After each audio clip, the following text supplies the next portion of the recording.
My name's Pippa.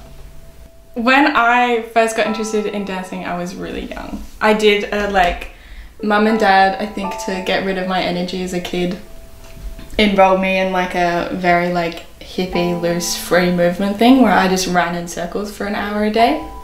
And then when I was 6, I said, Mum, I want to be a ballerina.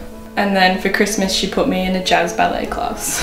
And I was betrayed because I was like, what's jazz? And then, yeah, that's when I started properly dancing at a dance school.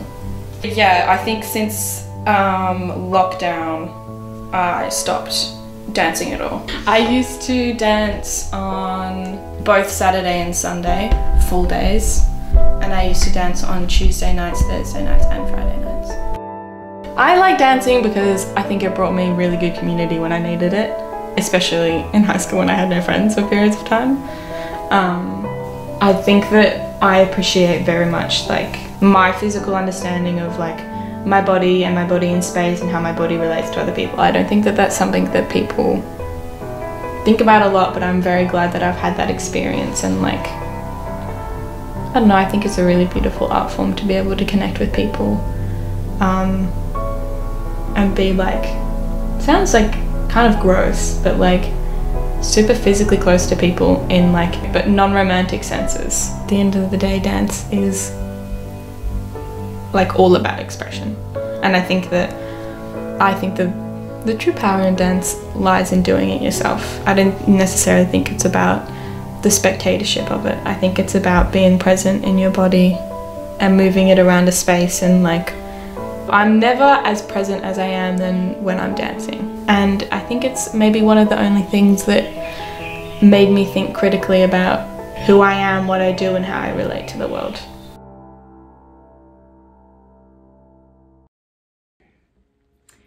Alright, so welcome to vlog number 8, where we will reflect on the amazing, beautiful video portrait that I made called Pippa, because I couldn't think of another name. So let's reflect. I think the most successful aspect of my work is its emotional engagement. Last year I made something very similar to this, so I more or less copied what worked well then into this project. The story, I think, is based off an emotional one. Sure, Pippa does introduce dance and whatnot, but the conclusion is not simply drawn at I like to dance and I will dance forever, or after lockdown I got back to dance again. Moreover, it's a broader message meant to relate to the audience's lives themselves. So essentially what I'm saying is I think the most successful aspect of my work was being able to make an engaging story, where the engagement is not one from suspense or a tragedy, but more of a passion for something. The most problematic aspect would probably be the way in which I asked the questions. There were a lot of open-ended questions, as I sort of relied on Pippa to get there herself. As a result, the story went in many different directions at points. So some of the dialogue is a little bit choppy, and some sections aren't joined as seamlessly as I would like them to be. So I'm the problem. Another point was having insufficient B-roll, as the questions meant a lot of footage and a lot of directions the story could go in. So thinking of what actual B-roll were going to suit the dialogue I would use was difficult, because I didn't know what dialogue I was going to end up using. Because it's only 2 minutes. I already had some knowledge of this before, but creating an interview can just be like having a conversation or a therapy session with someone. And in this way, when a person is quite vulnerable with their inner thoughts and feelings, this gives the possibility to be quite creative with the B-roll and other footage used with these lines. In my case, Pippa is very well spoken and articulate, not to mention very emotionally intelligent. So the audio was always going to be good.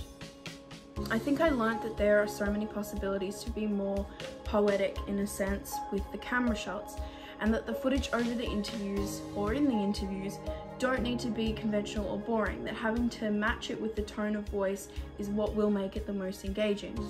One way to do this in interviews specifically, as Michael Ravenger suggests, is to set up a signaling method so that you can determine when to zoom in between shot sizes. I decided to do this, although he did warn that it might make things difficult and disruptive. I thought that it would be okay, and it actually worked quite well, as I was able to zoom in on Pippa when I felt she was saying something really important to the storyline potentially, or she was just saying something quite emotional and heartfelt. So as I said before, because she's very articulate, the slight disruptions of me having to give a signal tended not to matter too much, as she could pick right up where she left off. I think I learnt a lot about myself during this production process.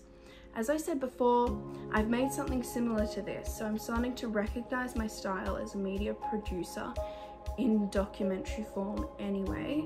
And in saying this, I'm also starting to recognize the patterns of mistakes that I make.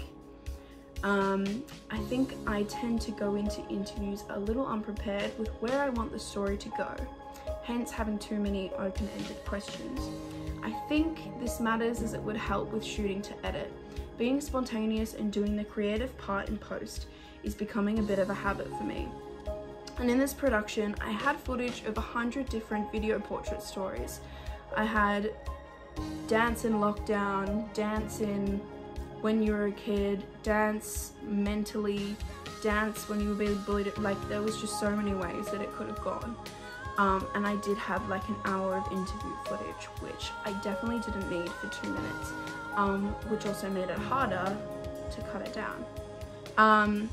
And yeah, so it made editing longer and the storyline harder to find and pinpoint. Obviously getting better at this will not only save me time, but save the people's time who I'm borrowing. Yeah, but the overall thing is, I think that I know how to create documentaries or video portraits that get their engagement from being like quite raw and emotional, and I need to learn how to prepare to draw that out a little bit better. Anyway, that's it.